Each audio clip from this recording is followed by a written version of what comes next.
नमस्कार प्रिय मित्रों, मैं ज्योतिषकार कमल आप सबका हार्दिक अभिनंदन करता हूं आपके अपने इस प्यारे यूट्यूब चैनल अलौकिक साधनाएं में। और आज मैं आपको बताना चाहता हूं, बहुत सारी ऐसी शक्तियां होती है जो मनुष्य के साथ संभोग करती है। करना अनिवार्य है। वो संभोग करोगे तभी आपको कुछ देगी, संभोग नहीं करोगे तो आपको कुछ नहीं देगी, क्योंकि उनको जो चाहिए वो मिलेगा। जैसे कर्ण पिशाचनी का आपने नाम सुना होगा। कर्ण पिशाचनी के साथ कोई आदमी संभोग करता है तभी कर्ण पिशाचनी उसकी पत्नी या प्रेमिका जो भी है बन करके उसके कान में सब कुछ बताती है। जो मनुष्य के साथ संभोग करके फिर अपनी शक्तियां उसको देती है, फिर मनुष्य के हिसाब से वो काम करती है, कुछ धन दौलत भी उसको देती है, ऐसी बहुत सारी चीजें वो देती है। शक्तियां, ऐसी शक्तियां जो होती है वो संभोग क्यों करती है? कई कई अप्सराएं भी ऐसी है, कई अप्सराएं भी ऐसी है जो संभोग करके ही मनुष्य को देती है। कुछ यक्षणियां भी ऐसी है, सारी नहीं है। देखो ध्यान से सुनना, सारी अप्सराएं ऐसी नहीं है, सारी यक्षणियां ऐसी नहीं है, और सारी परियां भी ऐसी नहीं है जो संभोग वो देवी के रूप में, माता के रूप में, बहन के रूप में आपके जीवन में आ जाएगी। लेकिन आप जैसा ही गलत चेष्टा करोगे तो आपकी जिंदगी को नरक बना के चली जाएगी। लेकिन बहुत सारी शक्तियां ऐसी भी है जो बिना संभोग के आपके जीवन में न तो आती है न देती। आप रेडी हो, तैयार हो, तभी आपको वो सब कुछ देगी। तो इन शक्तियों के साथ जब आप साधना करते हो तो आपको नग्न बैठना पड़ता है उन साधनाओं में। लगभग इन साधनाओं में, जैसे प्रेतों की साधनाओं में, पिशाचनियों की साधनाओं में प्राय तो नग्न ही बैठना पड़ता है, कपड़े नहीं पहनने पड़ते। क्यों नहीं पहनने पड़ते? कि जो शक्तियां होती है वो खुद नग्न रहती है। तो जैसा आदमी है, जैसी शक्ति है, वैसा ही साधक हो तो दोनों का समन्वय बैठ जाता है ना। दोनों का समन्वय बैठ जाता है तो बराबर आती है। नग्न का दो अर्थ है, एक तो है नंगा, एक दिगंबर। बहुत बड़ी बड़ी दिव्य शक्तियों की साधना होती है, उनमें भी दिगंबर बैठना पड़ता है। लेकिन उनका दिगंबर है, उनका दिगंबर होता है शिशुवत। शिशुवत का मतलब होता है कि अब मैं अपने शरीर के, देह के तमाम वस्त्र त्याग चुका हूं और अब मैं मान चुका हूं कि मेरी देह ही मेरा वस्त्र है। इसका मतलब है कि मैं देह नहीं हूं, मैं विदेह हूं, देह से अलग हूं, देह से कुछ पृथक हूं। मैं इस शरीर के पिंजर के भीतर रहने वाला हूं। तो कपड़ों पर कपड़ा क्या ला दें? पहले से कपड़े पहने हुए हैं, शरीर तो खुद एक कपड़ा है। अब कपड़ों के ऊपर फिर और कपड़ा, सूट बूट पहन ले, उसके ऊपर फिर और कंबल। क्या क्या पागल है क्या? तो ये तो शरीर पहले से कपड़ा है हमारा।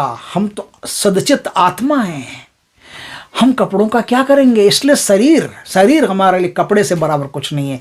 क्यों? क्योंकि शरीर बदलता रहता है, आत्मा नहीं बदलती। आत्मा वही है, शरीर बदलता रहता है। तो जो बदलता रहता है वो तो कपड़ा है। आज सूट पहन लिया, कल कोई दूसरी ड्रेस पहन ली, कपड़े बदलते रहते हैं।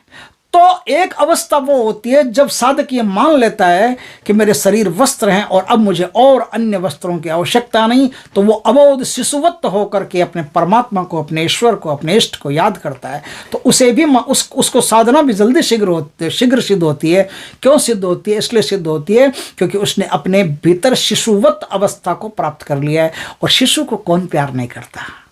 एक दुष्ट हृदय होता है, उसके भी अंदर शिशु के लिए तो कुछ न कुछ प्यार के अंकुर फूट ही जाएंगे।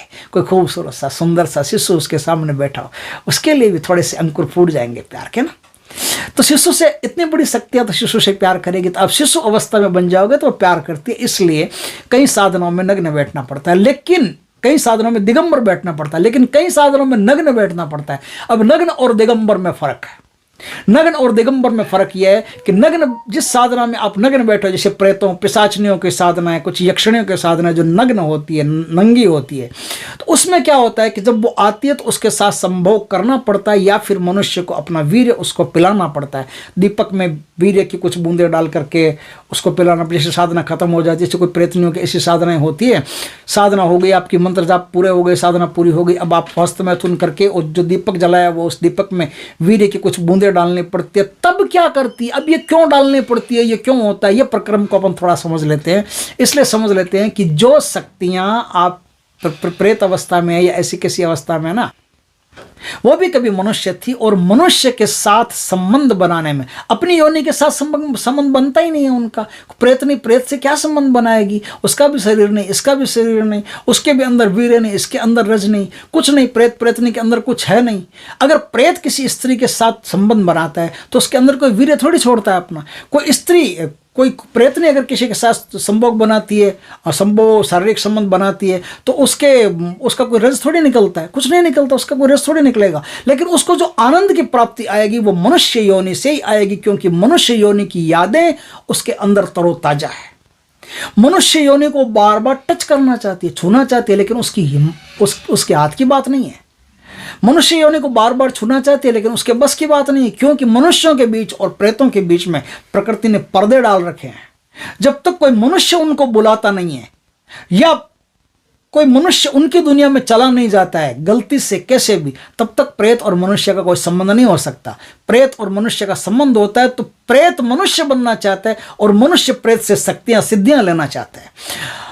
क्या होता है कि वीर्य, ओजस जिसे कहते हैं, ओजस का मतलब क्या होता है कि वीर्य में जो होता है ना, 5 तत्वों का पावर रहता है। क्षित जल पावक गगन समीरा पंच रचित अति अदम शरीरा। वीर्य में 5 तत्वों का पावर रहता है, तभी तो वो पंच भौतिक शरीर का निर्माण करने में सक्षम होता है। पंच भौतिक शरीर का निर्माण करने में सक्षम होता है, इसका मतलब उसमें पंच भौतिक पावर भी रहते हैं।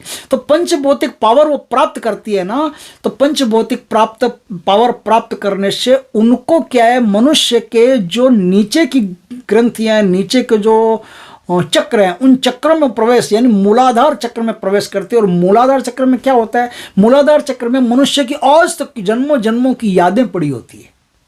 उसने कैसे किसी के साथ संभोग किया, कैसे किसी के साथ लूट लालच किया, कैसे किसी के साथ क्या किया, कैसे मरा, कैसे जिया, दोस्त कैसे थे, दुश्मन कैसे थे, वो सब यादें पड़ी होती है। तो वो क्या करती है कि संभोग के द्वारा उसके मूलाधार चक्र में प्रवेश कर जाती है और मूलाधार चक्र में प्रवेश करके मनुष्य होने का आनंद प्राप्त करती है। और मनुष्य होने का आनंद प्राप्त करती है, इसलिए इन शक्तियों को मनुष्य का वीर्य चाहिए और मनुष्य का जो है वो सेक्स चाहिए।